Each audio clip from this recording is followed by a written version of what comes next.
എല്ലാ നല്ലവരായ cinema ആസ്വാദകർക്കും cinema പ്രേമികൾക്കും മറ്റൊരു വീഡിയോയിലേക്ക് ഹാർദവമായ സ്വാഗതം. മമ്മൂട്ടി നായകനായി അഭിനയിച്ച ന്യൂഡൽഹി എന്നൊരു സിനിമ പുതിയ ജനറേഷനുള്ളവർക്ക് അത് കേട്ടിട്ടുണ്ടാവുമോ അറിയില്ല, പഴയ ജനറേഷനുള്ളവർക്ക് അറിയാനായിട്ട് സാധിക്കും. അപ്പം ആ സിനിമയ്ക്ക് ഒരു രണ്ടാം ഭാഗം ഉണ്ടായിട്ടുണ്ട്.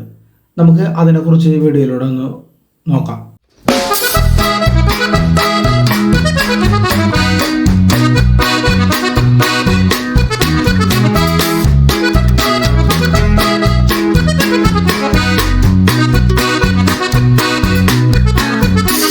മമ്മൂട്ടിയുടെ ന്യൂഡൽഹിക്ക് ഒരു രണ്ടാം ഭാഗം ഉണ്ടായി എന്ന് നിങ്ങൾക്ക് ആർക്കൊക്കെ അറിയാം.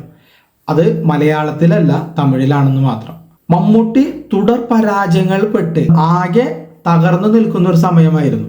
മലയാള സിനിമയിൽ മമ്മൂട്ടി എന്ന നടന് ഇനിയൊരു തിരിച്ച് വരവില്ല എന്ന് പലരും വിധിയെഴുതി. ആ സമയത്താണ് ജോഷിയുടെ സംവിധാനത്ത് ഒരു മമ്മൂട്ടി ചിത്രം തിയേറ്ററുകളിൽ എത്തുന്നത്. ചിത്രത്തിന്റെ പേര് ന്യൂഡൽഹി. ഡെന്നിസ് ജോസഫിന്റെ സ്ക്രിപ്റ്റിൽ വന്ന ഈ സിനിമ മമ്മൂട്ടി എന്ന നടനെ വീണ്ടും ഒരു താരസിംഹാസനത്തിലാണ് പ്രതിഷ്ഠിച്ചത്. ഈ സിനിമ ഒരു വമ്പൻ വിജയം നേടി. കേരളത്തിൽ മാത്രമല്ല, സൗത്ത് ഇന്ത്യ ഒട്ടാകെ ഒരു തരംഗം തീർത്ത ഒരു സിനിമയാണ് ന്യൂഡൽഹി. ജോഷി എന്ന മാസ്റ്റർ ഫിലിം മേക്കർ വെറും 22 ദിവസം കൊണ്ട് ഷൂട്ട് ചെയ്ത സംഭവബഹുലമായ ഒരു സിനിമയാണിത്.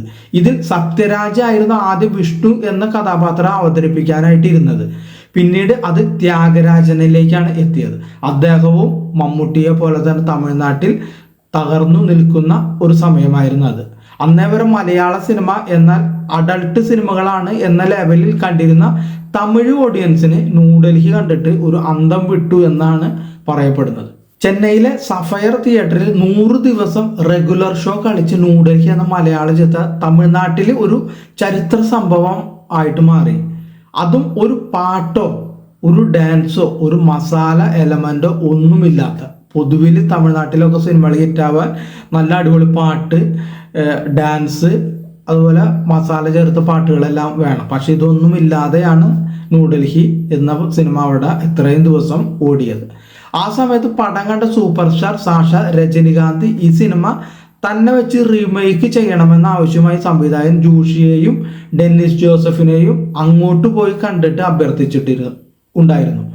രജനി അന്ന് അവിടെ ചെന്നിട്ട് ഹിന്ദിയിൽ ന്യൂഡൽഹി റീമേക്ക് ചെയ്യാനായിരുന്നു അവരോട് പറഞ്ഞിരുന്നത്. പക്ഷെ റീമേക്ക് റൈറ്റ്സ് അതിനു മുമ്പ് വിറ്റുപോയിരുന്നു. അതുകൊണ്ട് ആ പ്രൊജക്റ്റ്, രജനിയുമായുള്ള ആ പ്രൊജക്റ്റ് അവിടെ നടന്നില്ല. പക്ഷെ ഇവിടേക്ക് നമ്മൾ വന്നു കഴിഞ്ഞാൽ ത്യാഗരാജൻ അവതരിപ്പിച്ച വിഷ്ണു എന്ന കഥാപാത്രം തമിഴ്നാട്ടിൽ വമ്പൻ സ്വീകാര്യതയാണ് നേടിയത്. നമുക്ക് സിനിമയിൽ കണ്ടാലറിയാം, ഫുള്ളും ചങ്ങലയിൽ പൊതിഞ്ഞിട്ട് ത്യാഗരാജനെ കൊണ്ടുവന്നിട്ട് അതിൻ്റെ ആ മ്യൂസിക്കും BGM ഒക്കെ ഇട്ടിട്ട് നമ്മളേക്കും ആ തിയേറ്ററിൽ നല്ലൊരു ദൃശ്യാനുഭവമാണ് നമുക്ക് ആ രംഗങ്ങളൊക്കെ തന്നിരുന്നത്. അപ്പോൾ ഇവിടെ സംഭവിച്ചത് എന്താണ്, ഈ വമ്പിച്ചൊരു സ്വീകാര്യത ത്യാഗരാജന് ഈ സിനിമയിൽ നിന്ന് തമിഴ്നാട്ടിൽ കിട്ടി. അപ്പൊ അതിന്റെ ചുവട് പിടിച്ച് ന്യൂഡൽഹിക്ക് ഒരു രണ്ടാം ഭാഗം പോലും ഉണ്ടായി. അത് മലയാളത്തിലല്ല, തമിഴിലാണ്. വിഷ്ണു എന്ന കഥാപാത്രത്തെ മെയിനാക്കി ഒരു സ്പിൻ ഓഫ് പോലെ ആ കഥാപാത്രത്തിന്റെ കഥ പറഞ്ഞ സിനിമ, അതായത് സേലം വിഷ്ണു. ത്യാഗരാജൻ തന്നെയായിരുന്നു ഈ ചിത്രം സംവിധാനം ചെയ്തത്.